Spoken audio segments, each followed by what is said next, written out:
America ഇന്ന് ഇന്ത്യയോട് ചെയ്തതെന്ന് പറയുന്നത് കടുത്ത അനീതിയാണ്. കാരണം ഒറ്റ സുഹൃത്തിനെ വിശ്വാസവഞ്ചന നടത്തുകയാണ് അമേരിക്ക ചെയ്തിട്ടുള്ളത്. കാരണം അത്രയധികം മോശമായ രീതിയിൽ കയ്യിലും കാലിലും വിലങ്ങിട്ട് 40 മണിക്കൂർ വിമാനത്തിൻ്റെ ഉള്ളിലിട്ട് കൊണ്ടുവരിക എന്ന് പറയുന്നത് ഇന്ത്യയോട് ചെയ്ത് ഇത്രയും വലിയ അനീതി ഒരിക്കലും ഇന്ത്യ അമേരിക്കയിൽ നിന്ന് പ്രതീക്ഷിച്ചിട്ടില്ല. അതിനേക്കാൾ വലിയൊരു കാര്യം എന്ന് പറയുന്നത് ഇന്ത്യയിൽ അമേരിക്കയുടെ യുദ്ധവിമാനം ഇറങ്ങാനുള്ള ഒരു സംവിധാനം ഇന്ത്യ ഗവൺമെൻറ് ചെയ്തു കൊടുത്തു എന്ന് പറഞ്ഞാണ് അതിൽ ഏറ്റവും വലിയ എന്താ അമേരിക്ക ചെയ്തതിനേക്കാൾ വലിയ കാര്യം ഇന്ത്യയിലെ ജനങ്ങളോട് ഇന്ത്യ ഗവൺമെൻറ് ചെയ്തത് സിവിലിയൻ എയർപോർട്ടിൽ. കാരണം അങ്ങനെ ഒരിക്കലും ചെയ്യാൻ പാടില്ല. കാരണം എന്തിനാണ് ഒരു അമേരിക്കൻ യുദ്ധവിമാനം ഇന്ത്യയിൽ ഇറങ്ങേണ്ട കാര്യം ഇരിക്കുന്നത്? വേറെ ഏതെങ്കിലും ഇനി പറയുമ്പോൾ കോൺഗ്രസ് നേരത്തെ ഇന്ദിരാഗാന്ധിയുടെ കാലത്തോ അല്ലെങ്കിൽ ഒരു കോൺഗ്രസ് ഭരണകാലത്തോ ഒരിക്കലും നടക്കില്ലാത്തൊരു കാര്യമാണ്. ഒരിക്കലും നടക്കില്ല. കാരണം അമേരിക്കയുടെ ഒരു യുദ്ധവിമാനം ഇന്ത്യയിൽ ഇറങ്ങുക എന്ന് പറയുക അത്ര 40 മണിക്കൂർ യാത്ര ചെയ്തിട്ട് കാരണം ഇവിടുന്ന് എയർ ഇന്ത്യൻ്റെ ഫ്ലൈറ്റ് ഉണ്ട് അങ്ങോട്ട് 14 മണിക്കൂറിൽ നിന്നും ഡൽഹിയിൽ നിന്നും ചിക്കാഗോ വരെ പോയിട്ടുള്ളതാണ് ഞാൻ. കാരണം വെറും 14 മണിക്കൂർ കൊണ്ട് പോകുന്നു. എയർ ഇന്ത്യൻ്റെ എത്ര ഫ്ലൈറ്റുകൾ, ഇന്ത്യയിൽ നിന്ന് എത്ര ഫ്ലൈറ്റുകൾ അമേരിക്കയ്ക്ക് പോകുന്നുണ്ട്, അവിടെ എത്ര ഫ്ലൈറ്റുകൾ തിരിച്ചു വരുന്നുണ്ട്. ഇന്ത്യയിലെ ജനങ്ങളുടെ അവരുടെ പരമാധികാരം ഏറ്റെടുത്തിട്ടിരിക്കുന്ന ഇന്ത്യ ഗവൺമെൻറ് അവർക്ക് വരുന്ന എല്ലാ കാര്യങ്ങളും ഉത്തരവാദിയാണ്. അവർ എന്തുകൊണ്ട് മൈഗ്രേറ്റ് ചെയ്തു എന്നുള്ളതിന് അമേരിക്ക പറയുന്ന പോലെ തന്നെ ഇന്ത്യ ഉത്തരവാദിയല്ലേ. എന്തുകൊണ്ട് ഇവിടുന്ന് ഒരു മൈഗ്രേഷൻ സംഭവിക്കുന്നു എന്നുള്ളത് ഇപ്പോൾ നമ്മൾ പറയാമല്ലോ. ഇപ്പോൾ എന്താണ് ഇപ്പം മെക്സിക്കൻ അതിർത്തി വഴിയാണ് ഇന്ത്യക്കാർ കൂടുതലും അങ്ങോട്ട് കിടക്കുന്നതെന്നാണല്ലോ പറയുന്നത്. അമേരിക്ക എപ്പോഴും അവർ പറയുന്നത് മെക്സിക്കൻ അതിർത്തിയിൽ പിന്നെ എന്താണ് മതിൽ പണിയും. ആ മതിൽ പണി നമ്മൾ ഇന്ത്യ പാകിസ്ഥാനും യുദ്ധം പറയുന്നത് പോലെയാണ്. മെക്സിക്കൻ അതിർത്തിയിൽ എപ്പോഴും അധികാരം അവർ കടന്നുകയറ്റം നിർത്തുക എന്നാണ് അവരുടെ ഇലക്ഷനിലെയും പ്രധാനപ്പെട്ട സംസാരവും ശൈലിയും അങ്ങനെ തന്നെയാണ്. മെക്സിക്കൻ അതിർത്തി കഴിഞ്ഞാൽ ഉള്ളിൽ കയറുന്ന അവിടുന്ന് പിടിക്കപ്പെടുക. കാരണം 10% മാത്രമേ ഉള്ളിൽ പോകുന്നുള്ളൂ. ബാക്കി 90% ആൾക്കാരും പിടിച്ച് ജയിലിടുകയാണ്. എത്രയോ ഇന്ത്യൻസ് അവിടെ ജയിലിൽ കിടക്കുന്നുണ്ട്, കണക്കില്ലാത്തത്. ഇപ്പോൾ ഇവർ പറയുന്ന കണക്ക് മാത്രമാണ്. നമ്മൾ ഈ പറയുന്നത് ഹമാസിൻ്റെ പിടിയിൽ, മറ്റേ പിടിയിൽ, ജർമ്മനി, ഇവിടെ എത്ര പേരാണ് ഇന്ത്യയിൽ ജയിലിൽ കിടക്കുന്നത് പറയുമ്പോൾ ഈ പറയുന്ന മെക്സിക്കൻ അമേരിക്കൻ അതിർത്തിയിൽ എത്രയോ ഇന്ത്യൻസാണ് ജയിലിൽ കിടക്കുന്നത്. അവരെയെല്ലാം ഇതുപോലെയാണ് ട്രീറ്റ് ചെയ്യുന്നത്. അവിടുന്ന് പുറത്തു വരാത്ത വാർത്തകളാണ്. അപ്പോഴാണ് നമ്മുടെ ഇവിടുന്ന് ഇന്ത്യൻ പ്രധാനമന്ത്രി അവിടെ പോയിട്ട് കെട്ടിപ്പിടിച്ച് ഇപ്രാവശ്യം അത്ര സുഖം ഉണ്ടാവും തോന്നുന്നില്ല കേട്ടോ. ഇപ്രാവശ്യത്തെ അമേരിക്കയുടെ പോക്ക് നരേന്ദ്രമോദിക്ക് അമേരിക്കയിൽ അത്ര സുഖം ഉണ്ടാവുമെന്ന് ഞാൻ വിചാരിക്കുന്നില്ല. കാരണം അവിടെ ഇപ്പോൾ എന്താണ് സംഭവിക്കുന്നത്? അവിടെ ഐസ് ടീമാണ്. നേരത്തെ അരുൺ സാറ് പറഞ്ഞതുപോലെ ഐസ് ടീം വന്ന് ചെക്ക് ചെയ്യുകയാണ്. ഓരോ സ്ഥലങ്ങളിലും ചെക്ക് ചെയ്യുകയാണ്. ചെക്ക് ചെയ്യുമ്പോൾ എന്താണ് ഒരു വീട്ടിലേക്ക് കയറി വരികയാണ്. വീട്ടിൽ ചെന്നിട്ട് ID കാർഡ് ചോദിക്കും. നിങ്ങളുടെ ID കാർഡ്, വൈഫിൻ്റെ വീട്ടിൽ ആരൊക്കെ ഉണ്ടോ അവരുടെ ID കാർഡ്. അതിൽ ഒരാളുടെ ഉണ്ടാവില്ല. ചിലപ്പം ഒരാളുടെയും ആ ഹസ്ബൻഡിനെയും വൈഫിനെയും അപ്പം ഡിപ്പോർട്ട് ചെയ്യും. ഇപ്പോൾ പിടിക്കുകയാണ് അങ്ങനെ. ഇപ്പം ട്രംപ് വന്നതിന് ശേഷം അമേരിക്കയിൽ യാചകരില്ല എന്നാണ് പറയുന്നത്. പണ്ട് യാചകരുണ്ടായിരുന്നു അവിടെ, അമേരിക്കയിൽ യാചകരുണ്ടായിരുന്നു. ഇപ്പോൾ അവർക്ക് 100% പെർമിറ്റുള്ള അല്ലെങ്കിൽ അമേരിക്കൻ സിറ്റിസണായ വളരെ കുറഞ്ഞ ആൾക്കാർ മാത്രമേ റോഡിൽ കാണാനുള്ളൂ. ബാക്കിയുള്ളവരൊന്നും യാചകരെ കാണാനില്ല. കാരണം എല്ലാവരെയും പിടിച്ച് ഡിപ്പോർട്ട് ചെയ്യുമെന്നുള്ളൊരു ഫീല് അമേരിക്കയ്ക്ക് വരുത്താൻ പറ്റിയെന്നുള്ളതാണ്. അവരെന്താ ക്രിമിനൽ ബാക്ക്ഗ്രൗണ്ട് ഉള്ളവരെ മുഴുവൻ ഡിപ്പോർട്ട് ചെയ്യുക എന്നുള്ളത്. എങ്ങനെയാണ് ക്രിമിനൽ ബാക്ക്ഗ്രൗണ്ട് വരുന്നത്? ഈ പറയുന്നത് സ്പീഡ് ടിക്കറ്റ് ഓവർ സ്പീഡ് ഓടിച്ചവരും അതിൽ കൂടെ കിട്ടി 2, 3, 4 ആയി കഴിയുമ്പോൾ പിന്നെ അത് ക്രിമിനൽ കേസായവർ അങ്ങനെ വരുന്നു. വിസിറ്റിംഗ് വിസയിൽ വന്നിട്ട് സമയം കഴിഞ്ഞപ്പോൾ 10 വർഷത്തേക്ക് വിസിറ്റിംഗ് വിസ ഉണ്ടെങ്കിൽ 11ാമത്തെ വർഷം നിൽക്കുന്നവരുണ്ടാവും. അതെന്താ സാധാരണ ചെയ്യുക? അത് പിന്നെ ഇത് അസൈലം ഫയൽ ചെയ്യും. അസൈലം ഫയൽ ചെയ്യുക എന്നാണ് പറയുക. അസൈലം ഫയൽ ചെയ്യുക എന്ന് പറഞ്ഞിട്ടുണ്ടെങ്കിൽ പിന്നെ അവരെ വർക്ക് പെർമിറ്റിലേക്ക് മാറ്റാനും അവർ പെർമനൻറ്റ് വിസയാക്കാൻ വേണ്ടി ഡോക്യുമെൻറ്റ് ഫയൽ ചെയ്യും. അങ്ങനെ അസൈലം ഫയൽ ചെയ്ത് അവരെ പെർമനൻറ്റ് ആൾക്കാരാക്കി മാറ്റും. അവർക്ക് മാത്രമേ അവിടെ വർക്ക് ചെയ്യാൻ പറ്റുള്ളൂ. അതിനകത്ത് എന്ത് ചെയ്യും?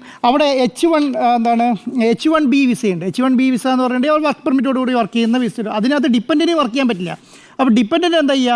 ഡിപ്പെൻഡൻറ്റ് ഏതെങ്കിലും സ്ഥലത്ത് പോയി ക്യാഷിന് വർക്ക് ചെയ്യും. ചിലപ്പോൾ പെട്രോൾ പമ്പിലോ അല്ലെങ്കിൽ ഈ പറയുന്ന ഹോട്ടലുകളിലും പാത്രം കഴുകാനും ഒക്കെ എന്നിട്ട് ക്യാഷിന് വർക്ക് ചെയ്യും. അപ്പോൾ അങ്ങനെയുള്ളവരെ സെർച്ച് ചെയ്യുമ്പോൾ ഈ പറയുന്ന ഐസ് ടീം കയറി സെർച്ച് ചെയ്യുന്ന സമയത്ത് അവരിൽ ഡോക്യുമെൻ്റ് ഉണ്ടാവില്ല. അവർ അങ്ങനെ പിടിക്കുകയാണ്. അപ്പം അങ്ങനെ ഉണ്ടാകുന്ന സംവിധാനങ്ങൾക്ക് ഈ ഐസ് ടീം വളരെ കുറച്ച് മാത്രമേ വർക്ക് ചെയ്യാറുണ്ടായിരുന്നുള്ളൂ അമേരിക്കയിൽ. ഇപ്പോൾ എന്ത് സംഭവിച്ചെന്ന് പറഞ്ഞാൽ എല്ലായിടത്തും ഐസ് ടീം കയറുകയാണ്. ഐസ് ടീം കയറുക എന്ന് പറയുന്നത് നമ്മുടെ NIA റെയ്ഡ് എന്ന് പറയുമ്പോൾ ഉണ്ടാകുന്ന ഒരു ഫീൽ ഉണ്ടല്ലോ. നമ്മളിപ്പോൾ കൊച്ചിയിൽ മലപ്പുറത്ത് NIA റെയ്ഡ് എന്ന് പറയുമ്പോൾ അതെന്താണ്? അത് വളരെ തീവ്രവാദപരമായ സംവിധാനത്തോടു കൂടി മാത്രം പ്രവർത്തിക്കുന്ന ഒരു റെയ്ഡാണ്. നമ്മുടെ നാട്ടിൽ NIA വരിക എന്ന് പറയും. ഒരു വീട്ടിൽ NIA കയറുക എന്ന് പറഞ്ഞാൽ എത്ര വലുതായിട്ട് നമ്മൾ അതിനെ കാണാം. അപ്പോൾ അതിനെപ്പോലെ ഒരു സംവിധാനത്തെ അവിടെ ക്രിയേറ്റ് ചെയ്യണം. അപ്പോൾ അങ്ങനെ ക്രിയേറ്റ് ചെയ്യുമ്പോൾ ഈ പറഞ്ഞ ഈ ഇമിഗ്രേഷൻ കസ്റ്റംസ് എൻഫോഴ്സ്മെൻ്റ് ആണ് ഇവർ ഐസ് ടീം എന്ന് പറയുന്നത്. അപ്പോൾ അവർ കയറുമ്പോൾ ഉണ്ടാകുന്ന വലിയൊരു പ്രശ്നമുണ്ട് അവിടെ. അപ്പോൾ അങ്ങനെയുണ്ടാവും ഇന്ത്യൻസിന് അവിടെ വളരെ ടെൻഷനായി. അത് മാത്രമല്ല അവരിപ്പോൾ മാക്സിമം നോക്കുന്ന ടാക്സ് കളക്ട് ചെയ്യാനാണ്. ഇപ്പം ക്യാഷായിട്ട് ഇപ്പോൾ ജോലി ചെയ്തിട്ടുണ്ടെങ്കിൽ ടാക്സ് അടയ്ക്കേണ്ട കാര്യമില്ലല്ലോ. അവിടെ ഈ പറയുന്ന അസൈലം ഫയൽ ചെയ്താൽ ടിൻ നമ്പർ കിട്ടും. ടിൻ നമ്പറാണ്. അപ്പം അതിലാണ് ടാക്സ് അടയ്ക്കുക. അപ്പോൾ ആ ടാക്സ് അടയ്ക്കാതെ വർക്ക് ചെയ്യുന്ന ആൾക്കാരുണ്ട്. അപ്പോൾ ടാക്സ് അടപ്പിക്കുക മാക്സിമം. അപ്പം ലീഗലാക്കുക, എല്ലാ കാര്യങ്ങളെയും ലീഗലാക്കുക. അപ്പോൾ ശമ്പളം ടാക്സ് ആയിട്ട് പിന്നെ കളക്ട് ചെയ്യാൻ പാടില്ല. ഇന്ത്യയിൽ നമ്മൾ പണിയെടുക്കുന്നവർ, ഇപ്പം നമ്മൾ ബംഗാളിൽ നിന്നൊക്കെ വന്ന് പണിയെടുക്കുന്നവർക്ക് ക്യാഷ് ആയിട്ടാണല്ലോ കൊടുക്കുക. അപ്പോൾ അത് കളക്ട് ചെയ്യുന്ന പോലെ തന്നെ അവിടെ ടാക്സ് ക്യാഷ് ആയിട്ട് കളക്ട് ചെയ്യുന്നവരുണ്ട്. അവർ ടാക്സ് ഫയൽ ചെയ്യും. അപ്പോൾ അവർ അങ്ങനെ ടാക്സ് ഫയൽ ചെയ്യാത്തവരെ പിടിക്കുക. അവർ പിടിക്കുമ്പോൾ ആ ഫാമിലീനെ അങ്ങനെ ഡീപ്പോർട്ട് ചെയ്യുക. അങ്ങനെ 20,000-ലധികം ആൾക്കാരെയാണ് ഇപ്പോൾ ഇവർ പിടിച്ചു വച്ചിരിക്കുന്നതെന്ന് പറയുന്നത്. അത് മാത്രം എന്താണ്, അപ്പോൾ അതിന് കിട്ടുന്ന ഒരു ഉദാഹരണം എന്ന് പറയുന്നത്, ഈ അമേരിക്കൻ മിലിറ്ററീൻ്റെ വിമാനം ഇന്ത്യയിലേക്ക് ഇറങ്ങുമ്പോൾ ഞങ്ങൾക്ക് നിങ്ങളുടെ ഇന്ത്യനെ ഒന്നും വലിയ പേടിയില്ല എന്ന് അവിടെയുള്ള ജനങ്ങളെ കാണിക്കലാണ്. ഇന്ത്യക്കാരെ ഇന്ത്യയിൽ പഠിപ്പിക്കാനല്ല ട്രംപ് ഉദ്ദേശിക്കുന്നത്. നിങ്ങൾ വലിയ കളിയൊന്നും കളിക്കണ്ട, നിങ്ങളുടെ നാട്ടിൽ ഞാൻ ഓൾറെഡി അമേരിക്കൻ യുദ്ധവിമാനം വിട്ടിട്ടുണ്ട് എന്ന് കാണിക്കാനുള്ള ഒരു സംവിധാനമാണ് ഇപ്പോൾ അമേരിക്ക ട്രംപ് കാണിച്ചുകൊണ്ടിരിക്കുന്നത്. കാരണം ഇന്ത്യൻസിനെ പഠിപ്പിക്കുക. ഈ അമേരിക്കയിൽ നിങ്ങളെന്താണ്, നിങ്ങളൊരു അന്യഗ്രഹ ജീവിയാണ്, നിങ്ങൾ അമേരിക്കയിൽ വന്നിട്ടുണ്ട്, നിങ്ങൾക്ക് വേണമെങ്കിൽ ഏലിയൻസ് ആണ്, നിങ്ങൾ അമേരിക്കയിൽ വന്നിട്ടുണ്ട്, നിങ്ങൾക്ക് സൗകര്യം ഉണ്ടെങ്കിൽ ഞങ്ങളുടെ പാദങ്ങളൊക്കെ തട്ടി കഴുകി പണ്ട് ഇന്ത്യ ബ്രിട്ടീഷ് ഭരിച്ച പോലെ നിങ്ങൾ പിന്നെ ഇങ്ങനെയൊക്കെ ഇവിടെ സംഭവിച്ച് നടന്നോളൂ. ഇല്ലെങ്കിൽ എന്താണ്, ഞങ്ങൾ ഓൾറെഡി നിങ്ങളുടെ ആൾക്കാർക്കൊന്നും ചെയ്യാൻ പറ്റിയിട്ടില്ല, ഞങ്ങൾ ഓൾറെഡി അമേരിക്കയിൽ നിന്നുള്ള യുദ്ധവിമാനം ഇന്ത്യയിൽ കൊണ്ട് ഇറക്കിയിട്ടുണ്ട്.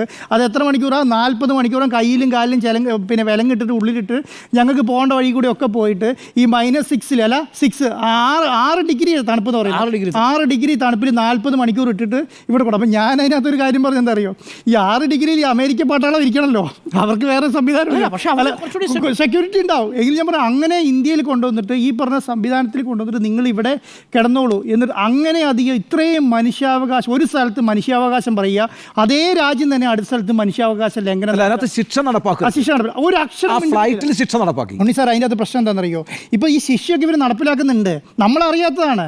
ഞാൻ പറയുന്നത് അവിടെ ഈ മെക്സിക്കൻ അതിർത്തിയിൽ നിന്ന് പിടിച്ച് ജയിലിൽ കിടക്കുന്നവരെയൊക്കെ ഹമാസ് തീവ്രവാദ സംഘടനകൾ നടപ്പിലാക്കാത്ത, IS തീവ്രവാദ സംഘടന പോലും നടപ്പിലാക്കാത്ത രീതിയിൽ ശിക്ഷിച്ച് തന്നെയാണ് അവിടെ ഇട്ടിരിക്കുന്നത്. ഈ കുഞ്ഞുങ്ങളെ 10 വയസ്സിൽ താഴെയുള്ള കുഞ്ഞുങ്ങളെ ഒഴിവാക്കി വിട്ടു എന്ന് പറയുന്നത് പോലെ അല്ലല്ലോ, ബാക്കിയുള്ളവരെല്ലാം കൂച്ചുവിലങ്ങിട്ട് മൂലിക്കിട്ടിരിക്കുകയാണ്. അപ്പോൾ അങ്ങനെ അവർ ഓൾറെഡി അങ്ങനെ ചെയ്യുന്നുണ്ട് അവിടെ. അപ്പോൾ അത് മാത്രമല്ലല്ലോ, ഇപ്പം ഞാൻ പറയാം, ഇപ്പം ഇമിഗ്രേഷൻ വിസ തീർന്ന ആൾക്കാർ, ഇപ്പം ഞാൻ പറയാം, ഇപ്പം 10 വർഷത്തേക്ക് എനിക്ക് വിസയുണ്ട്, B1 B2 വിസയിലൊക്കെ പോകുന്ന ആൾക്കാരുണ്ടല്ലോ, അവിടെ ചെന്ന് കഴിയുമ്പോൾ 10 വർഷം വിസയുണ്ട്. വിസ തീർന്ന് അവരെ നിൽക്കുന്നതിന് കാരണം എന്താ, ഈ അവരെ വിചാരം ഈ അസൈലം ഫയൽ ചെയ്ത് എന്നെ അവിടെ ഞങ്ങൾക്ക് വർക്ക് പെർമിറ്റ് കിട്ടി, അവിടെ വർക്ക് ചെയ്യാനുള്ള സംവിധാനം ഉണ്ടാകുക എന്നൊക്കെ ഉള്ളതാണ്.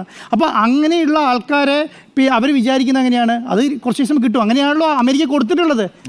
അങ്ങനെ വിചാരിച്ച് നിൽക്കുന്നവരെ മുഴുവൻ തീവ്രവാദികളെ കാണുകയാണ്. അത് ഇന്ത്യൻ പൗരന്മാരെ കാണുന്നതാണ്. അത് മാത്രമല്ല, ഈ ഹമാസ് സപ്പോർട്ട് ചെയ്ത കോളേജുകളിൽ പഠിക്കുന്ന കുട്ടികളുണ്ട്, അതും കൂടുതലും ഈ മിഡിൽ ഈസ്റ്റ്, ഇന്ത്യ പോലെയുള്ള രാജ്യങ്ങളിലാണ് അങ്ങനെയുള്ള അവർ ഈ ചർച്ച നടത്തിയിട്ടുള്ളത്. അതുകൊണ്ടാണ് സമരങ്ങളിൽ പങ്കെടുത്ത കുട്ടികളുണ്ട്, അവരെയൊക്കെ കോളേജുകളിൽ നിന്ന് പുറത്താക്കുകയാണ്. കാരണം അങ്ങനെ ഒരു ഇൻസ്ട്രക്ഷൻ കൊടുത്തിരിക്കുകയാണ്, സ്കൂളുകളിലും കോളേജുകൾക്കും അങ്ങനെ ഇൻസ്ട്രക്ഷൻ കൊടുത്തിരിക്കുകയാണ്. അപ്പോൾ ഇവരെ പുറത്താക്കാൻ വേണ്ടിയിട്ട്. അവരെ പുറത്താക്കുന്നവരെന്ത് ചെയ്യും, അവരെ പുറത്താക്കുന്നത് തീവ്രവാദികളായിട്ട് കണക്കാക്കിയാൽ അവസ്ഥ ആലോചിച്ച് നോക്കിയേ. ഒരക്ഷരം ഇന്ത്യ മിണ്ടിയിട്ടില്ല എന്നുള്ളത്.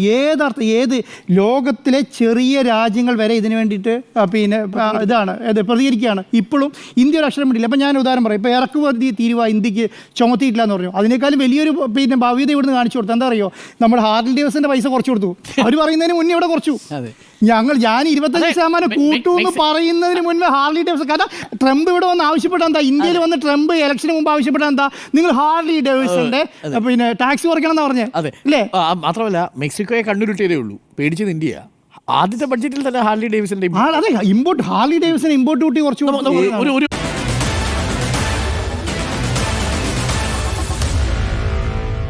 Meet the editors.